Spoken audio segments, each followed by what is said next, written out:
अस्सलामुअलैकुम। आप देख रहे हैं प्रोग्राम मोहम्मद अकबर बाजवा के साथ। पाकिस्तान का सबसे बड़ा मसला मुआशी इस्तेहकाम है और ये मुआशी इस्तेहकाम जुड़ा हुआ है सियासी इस्तेहकाम के साथ। बड़ी उम्मीदें थीं कि इलेक्शंस होंगे, सियासी इस्तेहकाम आएगा, उसके बाद मुआशी इस्तेहकाम भी आ जाएगा, आवाम की जो ज़िंदगी है जीरन हुई है वो कुछ उसमें कुछ बेहतरी आएगी। लेकिन मामला कुछ हल होता नज़र नहीं आ रहा। मैं इस वक्त पॉलिटिकल स्टेबिलिटी की बात कर रहा हूँ। ये जिस किस्म के आपको हमने बयानात दिखाए, ऐवान में जो शोर शराबे हुए, KP की बात कर लें, पंजाब की बात कीजिए या फिर नेशनल असम्बली की बात कीजिए, और जो पाकिस्तान तहरीक इंसाफ कह रही है कि हम किसी तौर पे इस ऐवान को चलने नहीं देंगे, हम किसी तौर इस हुकूमत को नहीं मानते, कि उनका मुतालबा है कि जनाब कम अज़ कम ऑडिट कराया जाए, जो कि IMF को ख़त में भी सामने आया कि कम अज़ कम एटलीस्ट 30 सीट्स का एक दफ़ा चेक कर लिया जाए, उनको रिकाउंट कर लिया जाए, फॉर्म 45 देख लिए जाए। लेकिन ये मामला हुआ नहीं। अच्छा, उसके अलावा आज क्या सूरत हाल रही? आज ये था कि तहरीक इंसाफ ने एहतजाज की कॉल दे रखी थी मुख्तलिफ शहरों के अंदर। अगर ख़ास तौर पर पंजाब की बात की जाए तो यहाँ पर जो पुरअमन एहतजाज शहरियों का हक़ होता है वो भी करने की उनको इजाज़त नहीं दी गई। लाहौर के अंदर मुख्तलिफ जगह पर, बेसिकली तो GPO चौक के ऊपर रैलीज मुख्तलिफ जगह पर निकाली गई, लेकिन GPO चौक के ऊपर जहाँ पे पुरअमन तौर पर एहतजाज धांधली के खिलाफ, मुबैना धांधली के खिलाफ जो तहरीक इंसाफ का इल्ज़ाम है, एहतजाजी इकट्ठे हुए, वहाँ पर पुलिस उनसे ज़्यादा बड़ी तादाद में मौजूद थी। मुतअद्दिद कारकुन गिरफ्तार किए गए, लीडर गिरफ्तार किए गए पाकिस्तान तहरीक इंसाफ के। सो मच सो के वकला, जो तहरीक इंसाफ का लॉयर्स विंग है उसके लीडरान भी, वकला को भी गिरफ्तार किया गया। तो आगे सूरत हाल किस तरह चलेगी? यूँ नज़र आ रहा है जैसे निगरान हुकूमत की जो पॉलिसी थी उसी की कॉन्टिन्यूएशन ये मुंतखब हुकूमत भी आगे लेकर चल रही है। एक बात यहाँ पर याद कराना बहुत ज़रूरी है, जब पाकिस्तान तहरीक इंसाफ की हुकूमत थी at least 3 long marches across Pakistan हुए थे, किसी को रोका नहीं गया। रेड जोन के अंदर मुतअद्दिद एहतजाज और जलसे हुए थे। इलेक्शन कमीशन के बाहर जलसा आपको याद होगा, आपको सुप्रीम कोर्ट के बाहर जलसा याद होगा PDM का। लेकिन ये वाला मामला नहीं था जो इस वक्त भी रवा रखा जा रहा है। और दूसरी तरफ एक बड़ा अहम मुतालबा है पाकिस्तान तहरीक इंसाफ का, और अब तो खैर उसके अंदर बहुत से ऐसे लोग, नेमली महमूद अचकज़ई साहब जैसे लोग शामिल हो गए हैं, उस हम नवा हो गए हैं तहरीक इंसाफ के उस मुतालबे के 9 मई की एक इंक्वायरी करवाई जाए, और जुडिशल इंक्वायरी का मुतालबा है पाकिस्तान तहरीक इंसाफ का। ये जिम्मेदारी हुकूमत की है, हुकूमत ने उस पर ख़त लिखना है और अदालत को लिखेंगे, फिर अदालत उसके बाद एक कमीशन बनाए, जुडिशल कमीशन, जो इस सब मामले की इंक्वायरी देखे। क्या ये बड़ा कोई अनराइटफुल किस्म का मुतालबा है? इस मामले पर बात करेंगे। और फिर दूसरा, KP के अंदर जो कल आपने मामला देखा, अली अमीन गंडापुर साहब ने आज हल्फ उठा लिया CM खैबर पख्तूनख्वा का, लेकिन जो कल उनका ऐलान था वो बड़ा डरा देने वाला इस सेंस के अंदर था कि अगर इस तरह का टकराव चलता रहेगा तो आगे मामलात किधर को जाएंगे, खुदा न खास्ता गवर्नर राज की तरफ मामला चला जाएगा, मुल्क आगे कैसे चलेगा। Coming back to the point, सियासी इस्तेहकाम कैसे आएगा। शौकत यूसुफजई साहब हमारे साथ मौजूद हैं, उनके अलावा खेलदास कोहिस्तानी साहब हमारे तहरीक इंसाफ और PMLN से बिलतरतीब इन दोनों का कनेक्शन है। Thank you very much Shaukat Yousafzai साहब, वक्त दिया आपने। मैं सिर्फ आपसे सबसे पहले ये पूछना चाह रहा हूं कि एक जो तहरीक इंसाफ मुतालबा कर रही है, कल ऐवान में भी आपकी पार्टी के जो नेशनल असम्बली के अंदर मुंतखब नुमाइंदे हैं वो ये कहते, हमने सुने और अभी हमने दिखाया भी है, वो ये कह रहे हैं कि 9 मई के जो मुल्ज़िमान हैं जिनको बगैर शहादतों के रखा गया जेलों के अंदर, उनको रिहा किया जाए। ये मुतालबा किया किससे जा रहा है सर? क्योंकि ये तो काम अदालतों ने करना है, पार्लियामान के अंदर ठीक है सियासी तौर पर तो हो जाता है, लेकिन exactly who is PTI addressing? Shaukat Yousafzai साहब। बिस्मिल्लाह, बहुत शुक्रिया जी। पहली बात तो ये कि अली अमीन साहब ने जो कल स्पीच किया था वो देखें, 2 किस्म की ऑडियंस थे उसके लिए। एक तो सूबा था, सूबे के लिए उसने कहा कि हम गुड गवर्नेंस जो है वो यकीनी बनाएंगे, करप्शन खत्म करेंगे, सूबे को अपने पैरों पे खड़ा करेंगे, जो हमारे रिसोर्सेज हैं, मिनरल्स हैं, ऑयल एंड गैस है, बिजली है, ये इसमें इजाफा करेंगे, टूरिज्म की तरफ लोगों को राग़िब करेंगे, बैरूनी सरमायाकारी लेकर आएंगे। ये था गवर्नमेंट के हवाले से। सही। और इसका मतलब है जब ये वो काम करेंगे तो ये तभी होगा जब हमारे और वफाक के दरमियान ताल्लुकात बेहतर होंगे। तो ये तो एक वो था। दूसरा जो ऑडियंस थे वो हमारे वर्कर थे, जो बहुत मुश्किल से गुजरे थे, जो 7-8 महीने उन पे काफी मजालिम हुए। तो वो जो है ना, वो किसी तरह जो है वो कुछ ऐसा मैसेज आते थे जिससे उनको तसल्ली हो। तो जो मैसेज उन्होंने दिया वो उनको तसल्ली दिलाने के लिए दिया। उससे ये मैं तासुर ना खस किया जाए कि वो जो है कन्फ्रंटेशन चाहते हैं मरकज के साथ या इस तरह कोई ऐसी कोई बात नहीं है। लेकिन जो हकूक है सूबे के, उस पे बिल्कुल मैं ये कहूँगा कि वो दो टोक फैसला है कि जो सूबे के हकूक है उस पर कोई कंप्रोमाइज ना किया जाए। तो मतलब वो सिर्फ कारकुनान से एड्रेस था, उसके अलावा it doesn't mean anything else. फिर अब आप मतलब अल्टीमेटली अदालतों के पास ही आप चाहते हैं कि वहीं पे मामला सेटल। मैंने आपसे कहा ना, देखिए वो तो जाहिर बात है कि अदालतों को पास ही जाना है, बिल्कुल ठीक। लेकिन वो एक तसल्ली भी दिलानी चाहिए वर्करों को कि हुकूमत आपके साथ है और अब कोई जुल्म नहीं होगा और अब न कोई पॉलिटिकल वर्करों के ऊपर जुल्म होगा। अब हालात जो है वो स्मूथली चलेंगे, सूबे में अमन कायम करेंगे। और देखिए चैलेंजेस बहुत ज्यादा हैं, ये अकेले चैलेंजेस जो है ये सिर्फ वफाक के नहीं, सूबों के भी है। सूबों में भी जो है ना वो उसी तरह माशी मुश्किलात हैं जिस तरह वफाक के अंदर है। और फिर हमारे जो सूबे का इंहिसार है 80% वो हम वफाक पे करते हैं, क्योंकि हमारे जो नेट आइडल प्रॉफिट है ना वो हम देते हैं सूबे, वफाक जो है वो कलेक्ट करता है फिर हमें देता है। इसी तरह जो है ना डिविजिबल पूल जो है उससे जो अच्छा नहीं वो ठीक है, ये बड़ी अच्छी बड़ी खुशहाली बात है। वो जो आप कह रहे थे कि स्मूथली चलेगा मामला, बेहतरीन मैं समझता हूँ कि उसने बड़ी बैलेंस और बेहतरीन स्पीच की है, लेकिन उससे एक नतीजा है क्योंकि उसका स्टाइल ऐसा है ना, दबंग किस्म का स्टाइल है, तो वो लोग देखिए ना वो आप कह रहे हैं कि वो अंदर से वो बड़े सॉफ्ट कोर है उनकी, बस ये ऊपर से वो नजर आते हैं जरा हार्ड लाइनर। वो वैसे मशहूर तो हैं इस मामले में, और पहले इस चीज़ पर तनकीद भी हुई कि मतलब अली अमीन गंडापुर साहब को जो नामजद किया गया वज़ीर आला और आज उन्होंने हल्फ उठा लिया, वो एक हॉकिश स्टैंड या फिर थोड़ा हार्ड लाइन स्टांस वो रखते हैं। तो उसके बाद यहाँ मतलब ये अभी असेंबली अभी काबीना तश्कील नहीं पाई, अभी आगे मामला शुरू नहीं हुए, गवर्नर राज की बातें शुरू हो गई हैं कि अगर इस तरह का मामला चलता रहेगा और इस तरह की कन्फ्रंटेशनिस्ट अप्रोच चलती रहेगी तो फिर गवर्नर राज लगाने पर मामला आ जाएगा। तो ये वजह तो है ना। और अली अमीन गंडापुर साहब एक उनका ट्रैक रिकॉर्ड भी है, और फिर अगेन बयानात अंदर से जैसा मर्जी हो बंदा, लेकिन बड़ा मैटर करते हैं बयानात।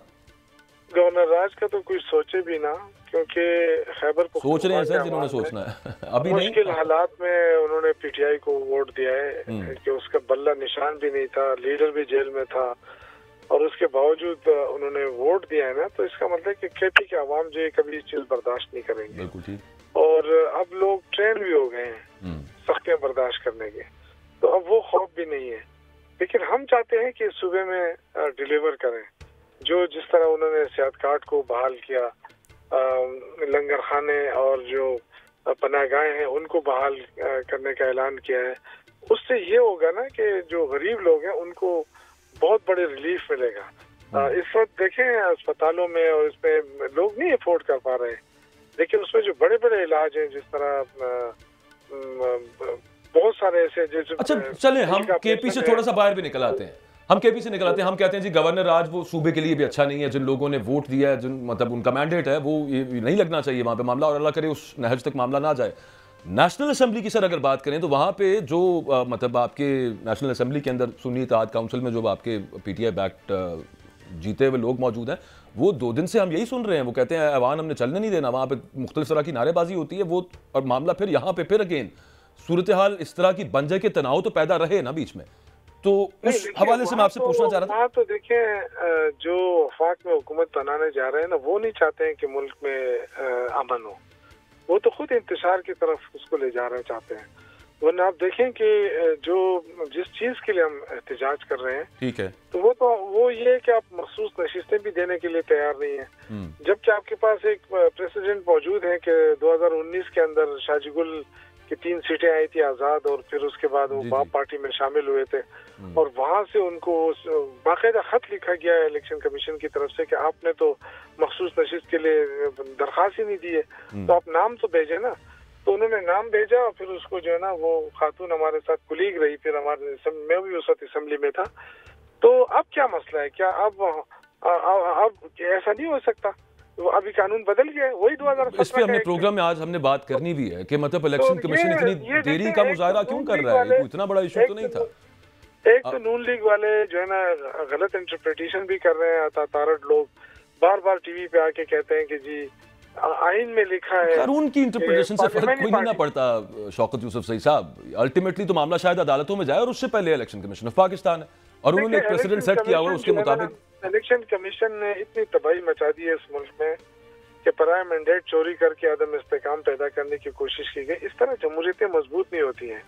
मुझे उम्मीद थी कि पीपल्स पार्टी जो है हमेशा जमहूरियत और इंसानी हकूक की बात करती है, ये एकदम कहेगी कि जी हमें ये चीज मंजूर नहीं है, आपने जिसको मैंडेट मिला उसको दे दे। लेकिन बदकिस्मती देखें, वो भी आके खड़े हो गए जी, कोई कहता है हमें सदारत दे दे, कोई आके। तो ये तो कम से कम ये वो पार्टियां हैं जो एक दूसरे को चोर चोर भी कहती रही, आपस में इल्जामात भी लगाती रही। आज सारे इकट्ठे हो गए इक़्तिदार के लिए, और हमें खुशी है कि आज भी हम अपने उसी मौक़िफ़ पे कायम है। लेकिन अगर ये चाहते हैं कि स्मूथली हुकूमत चले, इस मुल्क पे अमन आए, और आपस में भी मामला स्मूथली चले, मतलब आगे मजीद हमने तो वैसे भी हुकूमत मजीद टकराव की सियासत या पॉलिसी का, ठीक है आपके मुतालबात अपनी जगह पे होंगे, लेकिन उस तरह के टकराव का पाकिस्तान मुतहम्मिल नहीं हो सकता। ये आपका कहना है कि ये सिर्फ एक फसाड ऊपर से लगता है कि अली अमीन साहब बड़े हार्ड लाइनर हैं, लेकिन deep inside he does not want, he wants कि स्मूथली मामला चले। हम सूबे की हद तक तो हम ये कहते हैं कि हम अपने हकूक जो हमारे हैं ना, ये बड़े अरसे से ये मसला चल रहा है कि नेट हाइडल प्रॉफिट के हमारे 1500 अरब रुपए से ज्यादा जमा हो गए। तो वफाक जो है वो, जैसे इमरान खान की हुकूमत खत्म हुई तो 6 महीने उन्होंने एक पाई अदा नहीं की। तो ये किसी की जात के तो नहीं है, तो सूबे का पैसा है, और आइन आपको कहता है कि आपको देना पड़ेगा। तो जो हमारे आइनी हकूक है वो तो हम लेंगे। उस पे अली अमीन साहब ने स्टैंड लिया है, और वो ले सकता है स्टैंड, और वो जो कहता है वो करेगा भी इंशाल्लाह।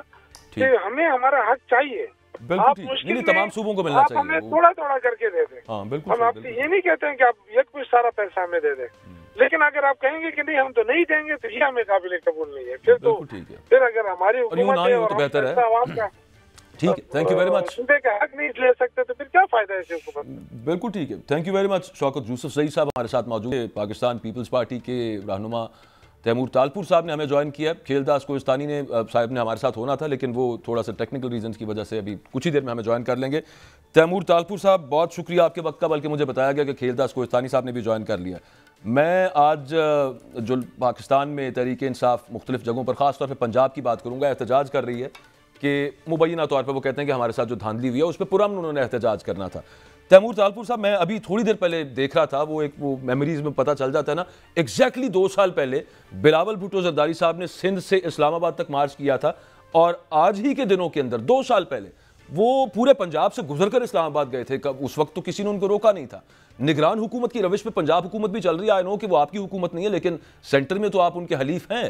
तो आप समझते हैं कि ये पॉलिसी रहनी चाहिए कि कोई पुरअमन एहतजाज भी करे तो इसको चुका लिया जाए, या गिरफ्तारियां होना शुरू हो जाए, या क्रैकडाउन हो पुरअमन एहतजाजियों के ऊपर भी?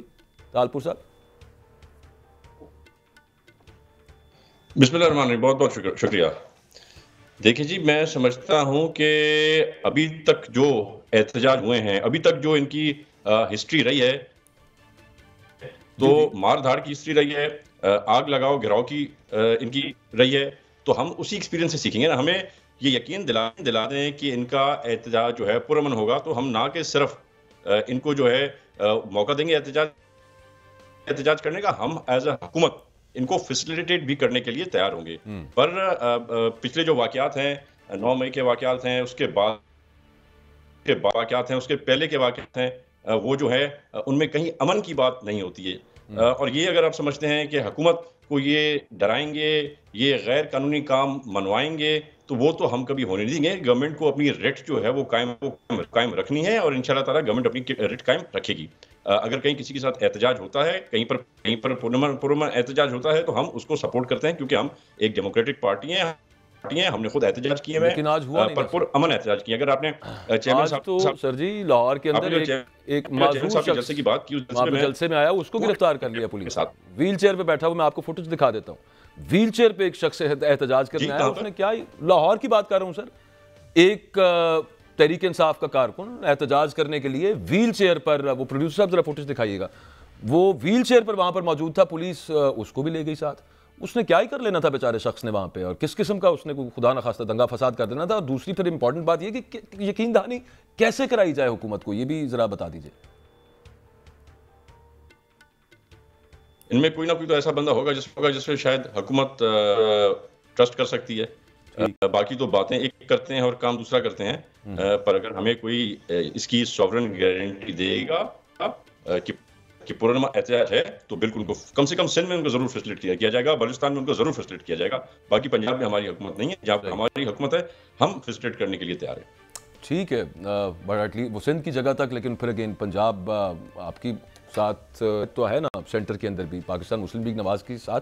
ब्रेक लेने का मुझे कहा जा रहा है, खेलदास कोहिस्तानी साहब ने हमें ज्वाइन कर लिया, उनसे ब्रेक से वापस आके पूछेंगे कि निगरान हुकूमत का मामला एक और था, उसी की कॉन्टिन्यूशन क्यों महसूस हो कि जो इस वक्त एक मुंतखब नई हुकूमत है पंजाब के अंदर और बिल्कुल उसी तरह के मनाजिर हमें आज लाहौर में फिर देखने को मिले, और किस किस्म की गारंटी हो कि जिसके बाद वो कहें कि जनाब अच्छा ठीक है ना, इस बंदे की गारंटी हम मानते हैं एहतजाज पुरम नहीं रहेगा। पुलिस अलबत्ता बहुत आउट नंबर करती है एहतजाजियों को भी, उन्होंने क्या ही वहाँ पे कर लेना, तो पूछते हैं कोहिस्तानी साहब से एक ब्रेक के बाद।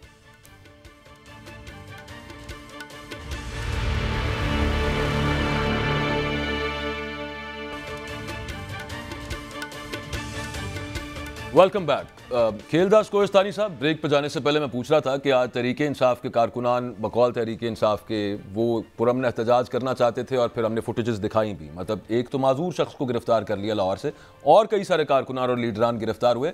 क्या ऐसा हो सकता है ये निगरान हुकूमत की जो पॉलिसी थी उसको आप कंटिन्यू ना रखें पंजाब के अंदर, और किसी की गारंटी चाहिए तो गारंटी भी किसकी गारंटी हो सकती है कि पुरअमन एहतजाज जो कि आईनी हक है वो दिया जाए एक जमात को? देखिए, पहली बात यह है कि मुझे बताया जाए या हमें ये नहीं मालूम कि एहतजाज की वजह क्या है, कि किस बात पे एहतजाज किया जा रहा है। ये वो जमात है जिन्होंने 2013 में भी इलेक्शन हुई थी तो 2014 में इन्होंने धरना दिया, उसके बाद 126 दिन धरने के बाद उसने पाकिस्तान को जो नुकसान मुआशी दिया और चीन का जो सदर का दौरा था वो मुलतवी करवाया, और जब 18 में खुद एक धांधली के ज़रिए जाली मैंडेट लेकर जब हुकूमत में आए तो पौने 4 साल इन्होंने पाकिस्तान की मईशत और पाकिस्तान की तरक्की का पहिया रोक दिया। कोई एक मंसूबा इनके पास नहीं है जो जाकर अवाम में बताए। उसके बाद इन्होंने असम्बलियों से इस्तीफा दे दिया, 2014-13 में भी इन्होंने असम्बलियों से इस्तीफा दिया। तो ये जो इंतशार की सियासत है, ये इल्ज़ाम की सियासत है, ये जो प्रोपेगेंडा की सियासत है, ये कब तक ये करेंगे? और पाकिस्तान को क्या इन हालात का इनको इदराक नहीं है? और ये इंतशार और ये पाकिस्तान दुश्मनी ये कब तक करेंगे? IMF पुरअमन एहतजाज जो है ये मोहब्बत नहीं है? मतलब पुरअमन तौर पे अगर एक जगह पे कहते रोके जिसकी इजाजत आइन देता है, मैंने आपने तो नहीं देनी सर, या फिर वो निकाल देते हैं वहां से। ये मैं आ रहा हूं उसी पे। एहतजाज करना हर किसी का हक है, एहतजाज की वजह होती है। अभी आप पार्लियामेंट में आपने ओथ उठाया है, आपने पंजाब असम्बली में, नेशनल असम्बली में, KPK में अपनी हुकूमत बनाई है, तो आप अभी से शुरू हो गए एहतजाज पे। आप कल चीफ मिनिस्टर KPK की स्पीच देख दें, जिस तरह उन्होंने अफसरान को धमकियाँ, जिस तरह वो दादागिरी, जिस तरह का उनका लबो लहजा, ये हुक्मरान होते हैं? इस तरह की हुकूमतें बनती है? इस तरह ये चाहते क्या है पाकिस्तान को बताया जाए? ये इनकी मैं अभी शौकत यूसुफजई साहब से पूछ रहा था, वो कहते हैं कि उसका मकसद धमकाना नहीं, तो वो सिर्फ हम तसल्ली दे रहे थे। 9 मई वाली जमात है जिन्होंने दहशतगर्दी की है, जिन्होंने पाकिस्तान के GSQ पाकिस्तान के इदारों पे हमले किए, शोधा के यादगार पे हमले किए हैं, ये वही लोग हैं। ये दोबारा उसका रिप्ले चाहते हैं तो उसकी इजाज़त तो किसी को नहीं मिलेगी, कोई भी हो। अगर अच्छा, मुझे उसी से याद आ गया, माफी मांगना चाहिए, असेंबली में बैठकर बातचीत करनी चाहिए। पार्लियामेंट में अवाम ने जो भी इनको मैंडेट दिया है, जिस तरह भी ये आए हैं, इनको पार्लियामेंट का फोरम मौजूद है ना। सड़कों के लिए तो इनको मैंडेट नहीं मिला था, सड़कों के लिए इनको वोट तो नहीं मिला था ना। चलें, वो तो फिर हम एक मामला होना चाहिए ना, मेरा ख्याल है उसको फिर निकाल ही देते हैं कि भाई आप एक जगह पे आप इकट्ठे हो ही नहीं सकते पुरअमन तौर के ऊपर। लेकिन ये 9 मई की जैसे आपने बात की, वो एक मुतालबा तहरीक इंसाफ कर रही है, वो कह रहे हैं कि जुडिशल इंक्वायरी करवा ली जाए। अब जुडिशल इंक्वायरी करवाने के लिए खत हुकूमत ने लिखना है और फिर उसके बाद अदालत ने उस पर कमीशन बनाना है, वो जिस भी जज को अपॉइंट करें। तो इसमें क्या मुज़ायका हो सकता है कि एक दफ़ा ये तसल्ली करा दी जाए कि एक जुडिशल इंक्वायरी हो जाए? आपकी हुकूमत है। अब मैं खैर तैमूर साहब से भी पूछूंगा, पहले आप बता दीजिए खेलदास साहब। देखें, जो कार्रवाई 9 मई के खिलाफ हुई है, ये PMLN ने इसकी आगाज़ नहीं किया, ये रियासत का काम है। जब रियासत पे कोई हमला करता है तो रियासत कानून हरकत में आता है, इनको कानून का सामना करना चाहिए। अगर उसमें कोई बेगुनाह है उसकी बिल्कुल तहकीकात होने हम नहीं चाहते। जो मासूम लोग इनके बयानिए पे आके, इनकी बातों में आके जो मासूम जेलों में है, हमें उनका भी दुख है कि किस तरह उन बच्चों को इस्तेमाल किया गया, ख़वातीन को इस्तेमाल किया गया, हमें उसका भी दुख है। मगर ये इजाज़त नहीं हो सकती कि आप जो जुर्म इन्होंने किया है, मुझे बताएं, भुट्टो साहब शहीद हो गए, तख्तेदार पे चढ़ गए, मोहतरमा शहीद हो गई, नवाज शरीफ साहब को 3 दफ़ा हुकूमत से निकाला गया, वज़ीर हाउस से निकाला गया, जेल हथकड़ियों लगा के मार्शल लॉ लगाया गया 99 में। तो क्या हमने ये काम किए थे? किसी जमात ने ये काम नहीं किए। ये जमात एक ही है जो ये कुछ सब कुछ कर रही है। तो ये जो जुर्म है उनकी सजा होनी चाहिए। जो मैं तो सिर्फ पूछ रहा था, अगर आप एक खत लिख दे हुकूमत, आपकी हुकूमत है, वफाकी हुकूमत खेलदार साहब, तो कोई मुजायका है उसके अंदर कि एक दफा तसल्ली यहां से भी करवा दें जुडिशल इंक्वायरी करके? मैं इनको मशवरा देता हूं, इनको जो भी बात करनी है पार्लियामेंट के फोरम में ये आ जाए। नेशनल असेंबली में इनके पास जो नुमाइंदगी है, जिस जमात में ये मुझे तो ये भी नहीं पता ये कौन सी जमात है। कभी आज़ाद होते हैं, कभी किसी काउंसिल में शामिल हो जाते हैं, अभी तक तो वो भी डिक्लेयर नहीं। जो भी है बहरहाल पार्लियामेंट में इनके नुमाइंदे मौजूद है, वहाँ पे आके बातचीत करें। पार्लियामेंट का ऐसा फोरम है जहाँ तमाम मसाइल का हल है। बिल्कुल ठीक है, बिल्कुल ठीक है। ये मुतालबा वैसे तैमूर तालपुर साहब असेंबली के फ्लोर पे ही हुआ है, ये कल हमने देखा भी है। आपका इस पे मौक़िफ़ क्या है? आपकी पार्टी के जो चेयरमैन है बिलावल साहब, वो इन रन अप टू इलेक्शंस तकारीर में ये कहते थे कि हमारी हुकूमत आएगी, हम सियासी कैदियों को बाहर निकालेंगे और ये जो बदले लेने वाले मामले हैं इससे बाहर निकलेंगे। और फिर दूसरा ये जो जुडिशल इसको इसके साथ क्लब करके इसका जवाब दे दीजिए कि आपकी पार्टी या आपकी ज़ाती राय के अंदर ये कोई इतना नाजायज़ मुतालबा है कि एक जुडिशल इंक्वायरी करवा दी जाए, और वो चूंकि आप हुकूमत वफाकी हुकूमत आपकी है, मतलब आप वफाकी हुकूमत का हिस्सा हैं, तो एक ख़त लिख दिया जाए, तो कोई मुज़ायका है इसके अंदर? और क्या बिलावल साहब जो पहले कहते थे अब वो नहीं चाहते सियासी कैदियों को रिहा करना? देखिए जी, जो बिलावल साहब कहते थे वो अपनी बात पे दिली तौर कहते थे, और उनका ये मकसद था कि अगर वो हुकूमत में आएंगे और वो हुकूमत बनाएंगे तो ज़रूर वो सियासी कैदियों की कोशिश करेंगे उन सबको रिहा कराने की, डिपेंडिंग ऑन उनके ऊपर कौन से केसेस हैं। अब सिचुएशन दूसरी है। अब हम हुकूमत में सपोर्ट कर रहे हैं नून लीग को, हम नून लीग के साथ खड़े हुए हैं। तो अब जो भी फैसला होगा वो नून लीग के साथ बैठ के होगा। ज़ाहिर बात है, अब वन वे सेलिंग तो हमारी है नहीं। तो एक बात पर अगर मुत्तफिक होते हैं मियां साहब और चेयरमैन बिलावल भुट्टो साहब, तो मेरे ख्याल मुझे आपकी बात से ऐसे लगा, मैंने इंफर किया जैसे बिलावल साहब तो यूं चाहते हैं, शायद पीएमएलएन नहीं चाहती कि सियासी कैदियों को और बदले की सियासत को खत्म किया जाए। नहीं, मेरा ये मकसद बिल्कुल था। मेरा मकसद ये था कि अब हम सिंगल वे सेलिंग नहीं कर सकते हैं। अब जो भी फैसले होंगे वो नून लीग के साथ बैठ के होंगे। तो अगर नून लीग और पीपल्स पार्टी साथ बैठती है और हम ये मौक़िफ़ लाते हैं और एक पेज पे आते हैं, तो हम उस पर कोशिश कर सकते हैं। अगर नहीं तो फिर उस पर भी हमें दुश्वारी पेश आएगी, क्योंकि हम जो भी फैसले आगे करेंगे वो मिल बैठ कर करेंगे। बिल्कुल ठीक है। अच्छा, एक लास्टली मैं आप दोनों मुअज़्ज़ज़ मेहमानों से एक सवाल पूछना चाहता हूँ कि एक आर्ग्यूमेंट ये है पीटीआई की तरफ से, सदर की तरफ से भी आया कि ऐवान नामुकम्मल है, अभी भी रिजर्व सीटों के मामले की बात कर रहा हूँ, और अभी तक वो खैर दी तो नहीं गई हैं। कल वज़ीर आज़म का भी इंतखाब हो जाना है, उसके बाद सदर का इंतखाब, फिर सेनेट के इलेक्शन पता नहीं कब तक होंगी। ऐसी क्या देरी, ऐसी क्या चीज़ माने होगी इलेक्शन कमीशन को? तैमूर साहब पहले आप फरमा दीजिए, क्यों अभी तक रिजर्व सीट्स नहीं मिली, या आपके ख्याल में मिलनी चाहिए?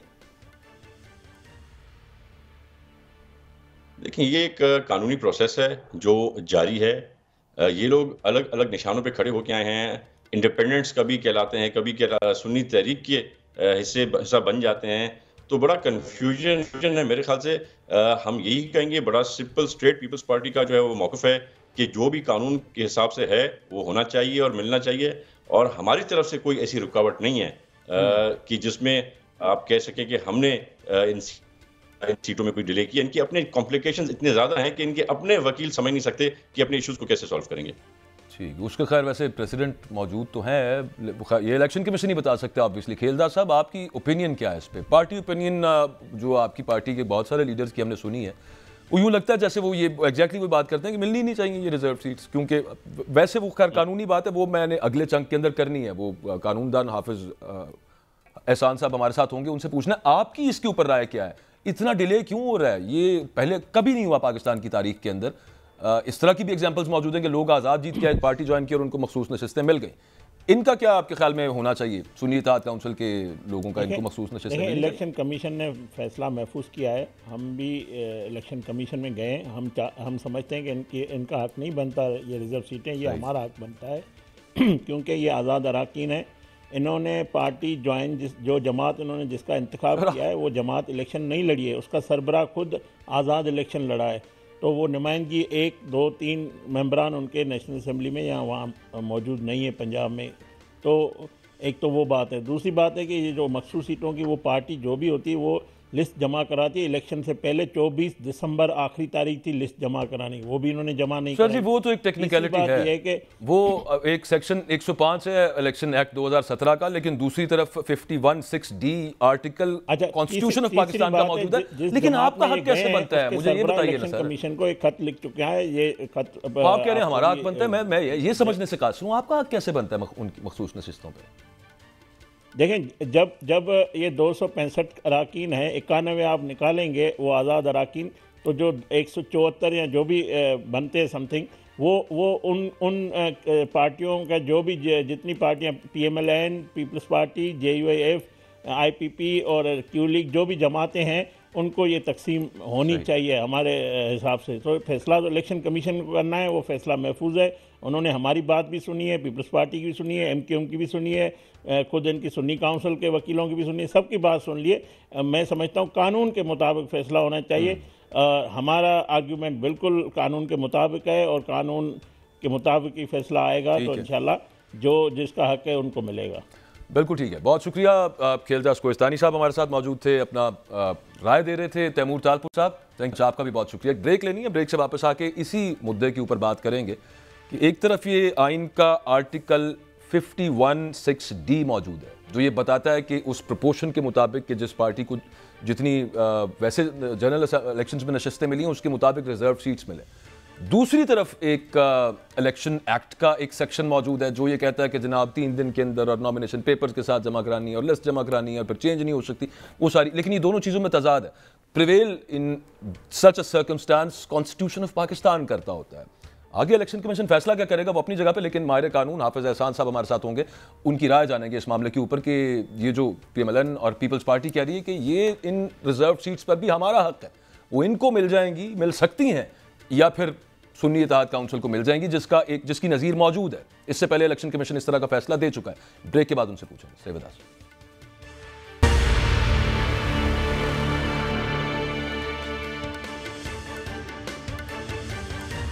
कल वज़ीर आज़म का इंतखाब होना है।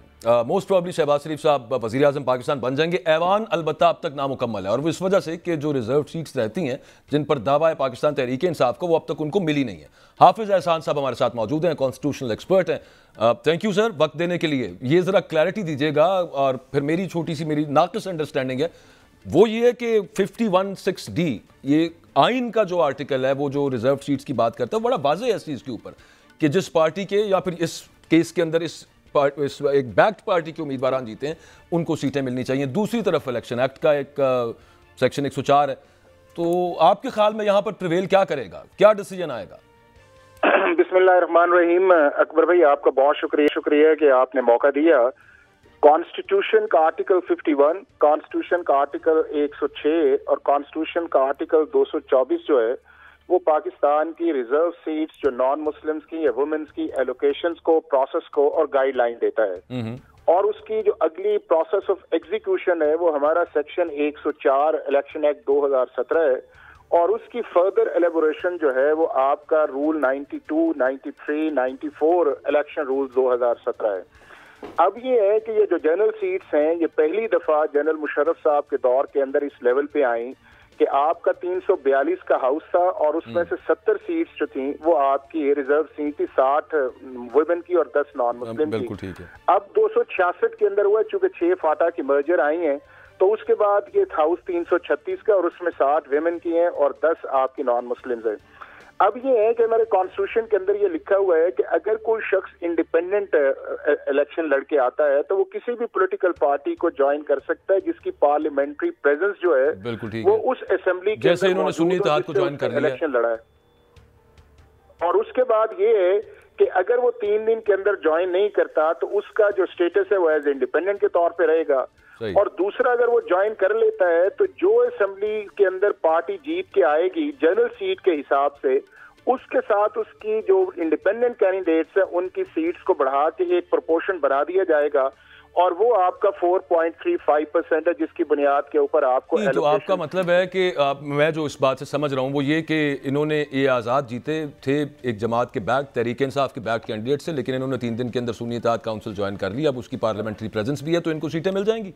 नहीं, पार्लियामेंट्री प्रेजेंस नहीं है ना अकबर भाई। पूरे पाकिस्तान के अंदर सुन्नी इत्तेहाद काउंसिल की किसी प्रोविंशियल असेंबली के अंदर प्रेजेंस नहीं है और नेशनल असेंबली के अंदर नहीं है। उनका अपना जो प्रेसिडेंट है वो इंडिपेंडेंट लड़के आया है ना। इन्होंने कोई इलेक्शन के अंदर लिस्ट दी थी कि ये हमारे जो है प्रायोरिटी लिस्ट है विमेन की, नॉन मुस्लिम की, बल्कि अभी 2 दिन पहले जब इलेक्शन कमीशन ऑफ पाकिस्तान के अंदर प्रोसीडिंग चल रही थी तो इन सुन्नी इत्तेहाद काउंसिल का लेटर जो है वो चीफ इलेक्शन कमिश्नर ने दिखाया कि इन्होंने खुद कहा है कि हमने जो आपका जनरल इलेक्शंस के अंदर हम एज ए पार्टी नहीं लड़े और हमें रिजर्व सीट जो वो नहीं चाहिए उस चीज के अंदर, वो तो लेटर इलेक्शन कमीशन के सामने आया। मुझे फिर ये बता दीजिए एहसान भाई, मुझे ये बता दीजिए कि ये जो 51(6)D है जो ये कहता है कि members to the seats reserve for women which are allocated to a province under clause 3 shall be elected in accordance with law through proportional representation system of political parties or list of candidates on basis of total number of general seats secured by each political party from the province concerned in national assembly। इसका क्या करें हम? तो ये ज्यादा नहीं अकबर, उसका मतलब ये है कि जब कॉन्स्टिट्यूशन के अंदर जिस क्लॉज डी का आप जिक्र कर रहे हैं उसके अंदर लॉ का जिक्र है ना, तो लॉ आपका इलेक्शन एक्ट 2017 है। उस 2017 के एक्ट के अंदर उसका प्रोसेस है कि आपने सीट्स को किस तरह आपने अप्लाई करना है, किस तरह उनकी स्क्रूटनी आएगी। हाँ, जब आप लिस्ट फाइल कर देते हैं तो उसकी प्रायोरिटी को आप चेंज नहीं कर सकते। अगर सीटें बढ़ जाती हैं तो आप ऐड ऑन कर सकते हैं, मैं सिर्फ आपसे पूछना चाहता हूं, आप नहीं दे सकते। ठीक है, वो जिस पॉइंट के ऊपर बहस चल रही है जो ये सुन्नी इत्तेहाद काउंसिल वाले भी कहते हैं, वो यकीनी तौर पे आपने भी सुना होगा 2019 के अंदर जो 4 लोग आजाद जीत के केपी में उन्होंने बाप पार्टी को ज्वाइन किया और उसके बाद उनको एक रिजर्व सीट मिल भी गई। वो फिर क्या कानून वो मिस फैक्ट्स। अब आपको उसका भी बता देता हूं कि 2018 के अंदर जब इलेक्शन हुए थे केपीके के अंदर और उसके बाद बलूचिस्तान के अंदर हुए थे या पूरे मुल्क के अंदर आए थे, तो बाप पार्टी की प्रेजेंस ऑलरेडी मौजूद थी आपकी बलूचिस्तान असेंबली के अंदर। और जब केपीके की बात आई तो जब वो सीट जो थी प्रोविंशियल असेंबली की एक्सटेंड की गई और इलेक्शन हुआ तो वो सीट का झगड़ा जो था वो इलेक्शन कमीशन ऑफ पाकिस्तान का खिलाफ जो थी पीटीआई भी गई और उसके बाद जमीयत उलमा इस्लाम भी गई कि हमें ये विमेन सीट मिलनी चाहिए। मैं समझ गया। अब सुन, हाई कोर्ट ने ऑर्डर किया कि इस प्रोसेस को आप दोबारा इनिशिएट करें। वो टाइम असल में थोड़ा है, मैं सिर्फ इस वजह से अब देखें ये मामला क्या आ गया। ये जिस तरह से भल्ले का निशान लिया गया था एक हाइपर टेक्निकलिटी थी, ये भी एक हाइपर टेक्निकलिटी नहीं थी, लॉ था। और वो वही ना सर, उसी को कहते हैं हाइपर टेक्निकलिटी की हर उसकी बिच्ची उसके अंदर घुस जाए। नहीं मिलेगा जी, तो इसमें हाइपर टेक्निकलिटी नहीं है। असल चीज ये है कि एक कॉन्स्टिट्यूशनल या पॉलिटिकल या लीगल स्ट्रेटजी का फेलियर है कि आपको पता होना चाहिए कि अगर आप कन्फ्रंट भी करते हैं पाकिस्तान के इंस्टीट्यूशंस को और फिर आप ये कहें कि हमें वेवर भी मिले, तो ये तो मुमकिन नहीं है ना। या फिर आप उस प्रोसेस के अंदर जाएं, अपनी स्ट्रेटजी बनाएं, लीगली हैंडल करें और उसके बाद आप फिर जोर से आए कि ये हमारी बात है। अब आप देखें कि इस प्रोसेस के अंदर भी आप ये देखिएगा, आपका मतलब है लड़े ना तो सीटें मिल सकती थी, चूंकि लड़ रहे हैं तो सीटें नहीं मिलेंगी, ये कह रहे हैं? ना देखिए, मैं आपके साथ अगर ये इस स्ट्रेटजी होती तो फिर पाकिस्तान तहरीक इंसाफ नजरियाती के साथ ये एग्रीमेंट क्यों करते? और जब इलेक्शन सिंबल की डेट आई उसने बैकआउट किया तो आपके सामने वो एग्रीमेंट आया ना सोशल मीडिया का, फिर वादतुल मुस्लिमीन के साथ किया, हालांकि उनकी प्रेजेंस थी। आप साहब, मैं आखिरी बात, असल में ना लास्ट मिनट चल रहा है, आखिरी छोटा सा कमेंट कर दें, वो मैं आपसे ये पूछना चाह रहा हूँ कि फिर सीटें नहीं दे रहे आप पीटीआई को रिजर्व? नहीं, सीटें किसी को नहीं मिलेंगी, ये सीटें किसी को नहीं मिलेंगी, ना इनको मिलेंगी। इलेक्शन कमीशन ऑफ पाकिस्तान को जल्दी फैसला करना चाहिए था, जो गलत है उन्होंने नहीं किया, ये कंफ्यूजन नहीं रहना चाहिए था। अब ये मामला नहीं, तो नून लीग और पीपल्स पार्टी कह रहे हैं हमारा हक है इन सीटों पे, आप कह रहे हैं किसी को नहीं मिलेगी, तो ऐवान मुकम्मल ही नहीं होगा। अब तो उस चीज का ना, जब कॉन्स्टिट्यूशनल लॉ के मुताबिक आप मांगे उस चीज को, अगर आपकी पार्टी सिंबल पे होती या कोई पॉलिटिकल पार्टी सिंबल पे होती, आप उसको ज्वाइन करते, डेफिनेटली मिलते। और असेंबली के अंदर बहुत सारी पॉलिटिकल पार्टी है जिनकी प्रेजेंस है, जमात इस्लामी मौजूद है, उसके बाद बलूचिस्तान की कुछ पार्टीज मौजूद है, और अगर उनको आपने ज्वाइन नहीं किया, ये इन पॉलिटिकल पार्टीज को ज्वाइन नहीं करते। हाँ, सर मैं तो वही कह रहा हूँ, ये तो वही हाइपर टेक्निकलिटी ना, उसमें आइन का अगर आर्टिकल हम सिर्फ सामने रख लें सर, वो तो बड़ा सीधा सीधा है, सादा सा है। खैर एनीवेज, आपकी बड़ी इन डेप्थ इसके ऊपर आपने जो समझाया वो देखने वालों को शायद समझ आया होगा कि क्या कानून क्या कहते हैं और क्या मामला है। कि कॉन्स्टिट्यूशनल जो है उसके अंदर डिस्क्रिशन जुडिशियल आनी चाहिए। ठीक है, चलो लेट्स होप ये जो मामला है वो जल्द अज जल्द हो। मुझे तो सिर्फ ये नहीं समझ आ रही माने क्या है इलेक्शन कमीशन को, इतना लंबा मामला किधर घसीट लिया है उन्होंने, और अभी तक वजीर आजम के इंतखाब तक बात आ गई, अभी तक इनका नहीं पता इन सीट्स के कहाँ पे गई हैं। Thank you very much. Hafiz Ehsan साहब हमारे साथ मौजूद थे, कल मुलाकात होती है। अल्लाह हाफिज।